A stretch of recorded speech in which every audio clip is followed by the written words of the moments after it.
ದೇವರನ್ನು ಪೂಜಿಸುವಾಗ ಅನುಸರಿಸಲೇಬೇಕಾದ 15 ನಿಯಮಗಳು. ನಾವು ನಂಬಿರುವ ದೇವರು ನಮ್ಮ ಜೀವನದಲ್ಲಿನ ಎಲ್ಲ ಅಡೆತಡೆಗಳನ್ನು ನಿವಾರಿಸಿ ಜೀವನದಲ್ಲಿ ಸಂತೋಷ, ಸಂಪತ್ತು ಮತ್ತು ಸಮೃದ್ಧಿಯನ್ನು ಕರುಣಿಸುತ್ತಾನೆ. ಆತ ಮರಣದ ನಂತರ ಮೋಕ್ಷವನ್ನು ಪಡೆಯಲು ಸಹಾಯ ಮಾಡುತ್ತಾನೆ. ಹಿಂದೂ ದೇವರುಗಳನ್ನು ಪೂಜಿಸುವಾಗ ಅನುಸರಿಸಲೇಬೇಕಾದ 15 ಸುವರ್ಣ ನಿಯಮಗಳನ್ನು ತಿಳಿದುಕೊಳ್ಳೋಣ. 1. ಇದೇ ದೇವರನ್ನು ಪೂಜಿಸಬೇಕೆಂಬ ನಿಯಮವಿಲ್ಲ.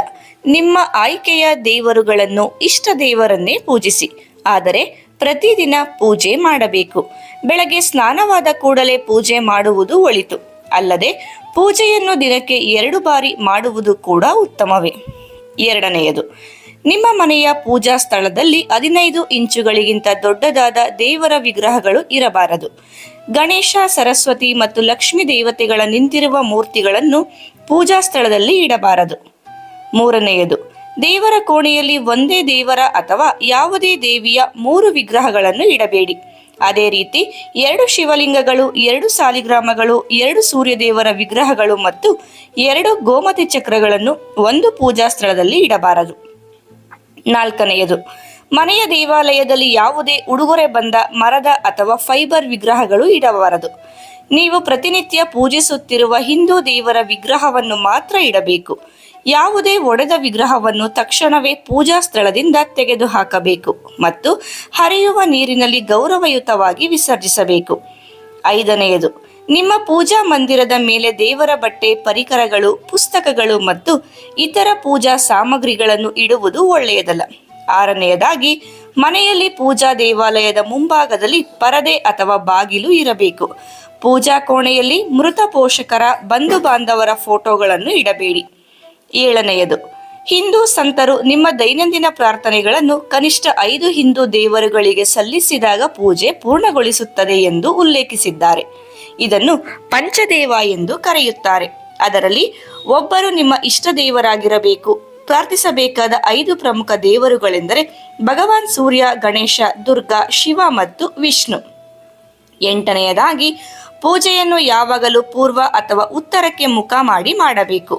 ಯಾವುದೇ ಸಂದರ್ಭದಲ್ಲಿ ಹಿಂದೂ ದೇವರುಗಳ ಪೂಜೆಯನ್ನು ದಕ್ಷಿಣಕ್ಕೆ ಅಭಿಮುಖವಾಗಿ ಮಾಡಬಾರದು. ಅಲ್ಲದೆ ಹಿಂದೂ ದೇವರ ಮೂರ್ತಿಯ ಕಡೆಗೆ ನಿಮ್ಮ ಬೆನ್ನನ್ನು ಹಾಕಿ ಕುಳಿತುಕೊಳ್ಳಬಾರದು. 9ನೇಯದು, ಬೆಳಗ್ಗೆ ಪೂಜೆ ಮಾಡುವಾಗ ತುಪ್ಪದಿಂದ ದೀಪವನ್ನು ಹಚ್ಚಬೇಕು. ಸಂಜೆ ಎಣ್ಣೆಯಿಂದ ದೀಪವನ್ನು ಬೆಳಗಿಸಬೇಕು. ನೀವು ಎಂದಿಗೂ ಒಂದು ದೀಪದಿಂದ ಮತ್ತೊಂದು ದೀಪವನ್ನು ಹಚ್ಚಬಾರದು. ಇದು ಮನೆಯಲ್ಲಿ ಅನಾರೋಗ್ಯವನ್ನು ಆಕರ್ಷಿಸುತ್ತದೆ. 10ನೇಯದು, ನೆಲದ ಮೇಲೆ ಕುಳಿತು ಪ್ರಾರ್ಥನೆಗಳನ್ನು ಮಾಡಬಾರದು. ಚಾಪೆ ಅಥವಾ ಮಣೆ ಮೇಲೆ ಕುಳಿತುಕೊಳ್ಳಬೇಕು. 11ನೇಯದು, ಪೂಜೆಯಲ್ಲಿ ಬಳಸುವ ಗಂಗಾ ಜಲವನ್ನು ಯಾವುದೇ ಪ್ಲಾಸ್ಟಿಕ್, ಅಲ್ಯೂಮಿನಿಯಂ ಅಥವಾ ಕಬ್ಬಿಣದ ಪಾತ್ರೆಗಳಲ್ಲಿ ಇಡಬಾರದು. ಇದಕ್ಕಾಗಿ ತಾಮ್ರದ ಪಾತ್ರೆ ಒಳ್ಳೆಯದು ಎಂದು ಪರಿಗಣಿಸಲಾಗುತ್ತದೆ. ಅದೇ ರೀತಿ ತಿಲಕಕ್ಕೆ ಬಳಸುವ ಚಂದನವನ್ನು ತಾಮ್ರದ ಪಾತ್ರೆಗಳಲ್ಲಿ ಸಂಗ್ರಹಿಸಬಾರದು. 12ನೇಯದು, ಯಾವುದೇ ದೇವರನ್ನು ಪೂಜಿಸುವಾಗ ನೀವು ಯಾವಾಗಲೂ ದಾನ ಮಾಡಬೇಕು. ದಾನ ಮಾಡುವಾಗ ನಿಮ್ಮ ಯಾವುದೇ ಕೆಟ್ಟ ಅಭ್ಯಾಸಗಳನ್ನು ನಿಲ್ಲಿಸಲು ನಿರ್ಣಯವನ್ನು ತೆಗೆದುಕೊಳ್ಳಿ.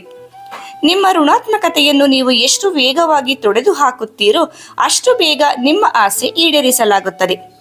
13, ದೇವರಿಗೆ ಪೂಜೆ ಸಲ್ಲಿಸಿದ ನಂತರ ಒಂದೇ ಸ್ಥಳದಲ್ಲಿ ನಿಂತು 3 ಪರಿಕ್ರಮಗಳನ್ನು ಮಾಡಬೇಕು. ಆರತಿಯ ಕೊನೆಯಲ್ಲಿ ಕೈ ಜೋಡಿಸಿ ದೇವರು, ದೇವತೆ ತಮ್ಮ ಪ್ರಾರ್ಥನೆಯನ್ನು ಸ್ವೀಕರಿಸುವಂತೆ ವಿನಂತಿಸಬಹುದು ಮತ್ತು ಪೂಜೆಯ ಸಮಯದಲ್ಲಿ ಮಾಡಿದ ಯಾವುದೇ ತಪ್ಪುಗಳನ್ನು ಕ್ಷಮಿಸಿ ಎಂದು ಕೇಳಿಕೊಳ್ಳಿ. ಇನ್ನು ಪೂಜೆಯ ಸಮಯದಲ್ಲಿ ಈ ವಿಷಯಗಳನ್ನು ನೆನಪಿಡಬೇಕು. ದುರ್ಗಾದೇವಿಗೆ ದೂರ್ವೆ ಹುಲ್ಲನ್ನು ಅರ್ಪಿಸುವುದಿಲ್ಲ. ಇದು ಗಣೇಶನಿಗೆ ಮಾತ್ರ. ಆದರೆ ದೂರ್ವೆಯನ್ನು ಭಾನುವಾರದಂದು ಗಣೇಶನಿಗೆ ಅರ್ಪಿಸಬಾರದು. ಸೂರ್ಯದೇವನಿಗೆ ಅರ್ಘ್ಯ ಅರ್ಪಿಸುವಾಗ ದೈವಿಕ ಶಂಖದಿಂದ ನೀರನ್ನು ಸುರಿಯಬಾರದು. ಪೂಜೆಯ ಸಮಯದಲ್ಲಿ ಮಾತ್ರ ದೈವಿಕ ಶಂಖವನ್ನು ಊದಬೇಕು. ಸ್ನಾನ ಮಾಡದೆ ತುಳಸಿ ಎಲೆಗಳನ್ನು ಕೀಳಬಾರದು. ಕಮಲದ ಹೂವನ್ನು ಲಕ್ಷ್ಮೀ ದೇವಿಗೆ ಅರ್ಪಿಸಲಾಗುತ್ತದೆ. ಅಶ್ವತ್ಥ ಮರಗಳಿಗೆ ಬುಧವಾರ ಮತ್ತು ಭಾನುವಾರ ನೀರು ಹಾಕಬಾರದು. ಕೇತಕಿ ಹೂವುಗಳನ್ನು ಶಿವನಿಗೆ ಅರ್ಪಿಸಬಾರದು. ದೇವರಿಗೆ ಅರ್ಪಿಸುವ ಹೂವುಗಳನ್ನು ತಾಮ್ರದ ತಟ್ಟೆಯ ಮೇಲೆ ಇಟ್ಟು ನೈವೇದ್ಯ ಮಾಡಬೇಕು. ಮಾಹಿತಿ ಇಷ್ಟ ಆದರೆ ಇನ್ಫಾರ್ಮೇಟಿವ್ ಕನ್ನಡ ಚಾನಲ್ನ ಸಬ್ಸ್ಕ್ರೈಬ್ ಮಾಡಿ.